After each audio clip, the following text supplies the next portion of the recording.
সিঙ্গাপুরের বিপক্ষে বাংলাদেশের হয়ে মাঠে নামবেন ৬ ফুট ২ ইঞ্চির উচ্চতার স্ট্রাইকার জায়ান হাকিম, যিনি ইংল্যান্ড প্রবাসী। ইংল্যান্ডের বিভিন্ন লিগে বর্তমানে খেলতেছেন এবং কনফার্ম করে বলা হচ্ছে জায়ান হাকিম কিন্তু সিঙ্গাপুরের বিপক্ষে যে ম্যাচটা হবে নতুন বছরে বাংলাদেশের, সেইখানে কিন্তু হামজা চৌধুরীর সঙ্গে উনিও স্ট্রাইকার হিসেবে মাঠে নামবেন।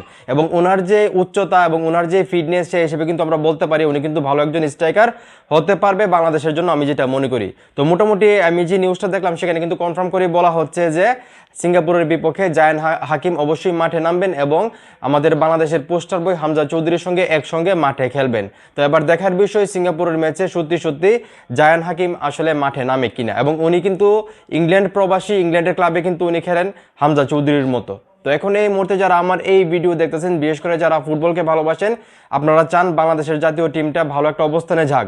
তো আপনারা কি মনে করেন জায়ান হাকিম যদি বাংলাদেশ জাতীয় দলে ঢুকে এবং হামজা চৌধুরীর সঙ্গে খেলে বা আরও যে প্রবাসী ফুটবলার আছে তাদের সঙ্গে খেলে, তাহলে বাংলাদেশের দলটা আরও স্ট্রং হবে? তো আপনাদের কি মনে হয় সেটা অবশ্যই কমেন্ট করে জানাবেন। ভিডিওটা ভালো লাগলে অবশ্যই শেয়ার করবেন।